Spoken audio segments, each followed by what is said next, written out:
ఎవరైనా గానీ, ఒక ఇల్లు కొనుక్కునేటప్పుడు గానీ, లేకపోతే ఒక ఖాళీ స్థలం కొనేటప్పుడు గానీ, లేకపోతే ఒక పొలం కొనుక్కునేటప్పుడు గానీ, ఫస్ట్ ఆఫ్ ఆల్ మనం ఏం చేస్తాం? ఎవరైతే కొనుక్కోవాలనుకుంటున్నారో, అమ్మే వాళ్ళ దగ్గర కొన్ని జెరాక్స్ కాగితాలు తీసుకొని, ఆ ల్యాండ్‌కి సంబంధించిన కాగితాలు తీసుకొని, మనకి అవి ఒరిజినలా కాదా? అది ఏమన్నా గవర్నమెంట్ పొలమా? లేకుంటే చెరువు కింద ఉందా? లేకుంటే శ్మశానం కింద ఉందా? లేకపోతే అది పట్టానా? లేదని చెప్పి కొన్ని డౌట్లు ఉంటే, మనం వాళ్ళ దగ్గర కొన్ని జెరాక్స్ కాగితాలు తీసుకెళ్ళి మనకు తెలియకపోయినా గవర్నమెంట్ ఆఫీసర్ దగ్గరికెళ్ళేసి చూపించుకుంటాం. అంతా ఓకే ఉందనుకుంటే రిజిస్టర్ చేసుకుంటాం. ఎక్కడికెళ్తాం రిజిస్టర్‌కి? గవర్నమెంట్‌కి సంబంధించిన రిజిస్టర్ ఆఫీస్‌కెళ్తాం. రిజిస్టర్ ఆఫీస్‌కెళ్ళిన తర్వాత ఎవరైతే ల్యాండ్ గల అతను కాగితాలుంటాయి కదా! ఆ కాగితాలన్నీ రిజిస్టర్ ఆఫీస్ చేతికిస్తాం. ఎవరైతే కొనుక్కోవాలనుకుంటున్నారో వాళ్ళ దగ్గరున్న ఆధార్ కార్డ్ గానీ, ఇంకేదైనా పాన్ కార్డ్ గానీ అలాంటివి ఇచ్చి రెడీ చేయించుకుంటాం. డాక్యుమెంట్స్ రెడీ చేయించుకుంటాం. ఈ రెడీ చేయించుకునేటప్పుడు సబ్ రిజిస్టరు అది వంకపూరం బుక్ కింద ఉందా? లేకపోతే చెరువు కింద ఉందా పొలం? లేకపోతే సెటిల్మెంట్ పట్టనా? లేకపోతే గ్రామీణత్వమా?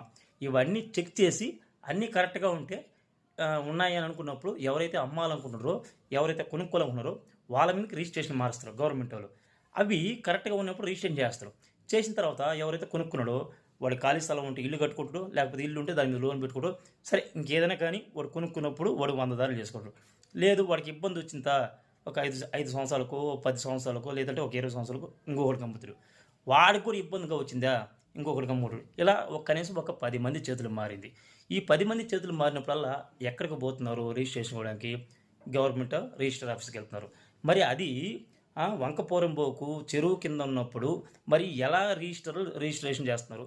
మీ గవర్నమెంట్ ఆఫీసర్‌లో ఎలా రిజిస్ట్రేషన్ చేస్తున్నారు? అమ్మా ఇది చెరువు కింద ఉంది. ఇది రిజిస్ట్రేషన్ కాదు. ఇది గవర్నమెంట్ పొలం. ఇది రిజిస్ట్రేషన్ కాదు. ఇది ఫేక్ డాక్యుమెంట్స్ అని క్లియర్‌గా మొహం మీద చెప్పేస్తే ఆ కొనుక్కునోళ్ళు ఆగిపోతారు కదా! ఫస్ట్‌లోనే 10 మందికి ఏమో రిజిస్ట్రేషన్ చేస్తారు. తర్వాత వచ్చి ఏదో ఒక గవర్నమెంట్ వచ్చి ఒక హైడ్రా పేరుతో ఇది అక్రమ కట్టాలు, ఇది చెరువు కింద అని చెప్పని కూల్చేస్తే ఆ కొనుక్కునోళ్ళ పరిస్థితి ఏం కావాలి?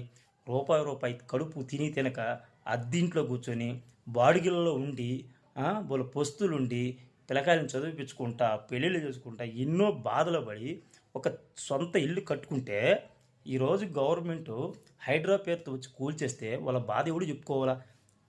కొన్న ప్రతిసారి ఎక్కడికి వచ్చి రిజిస్ట్రేషన్ చేస్తున్నారు? గవర్నమెంట్ ఆఫీసు రిజిస్టర్ ఆఫీస్‌కి ఎక్కుతున్నారు.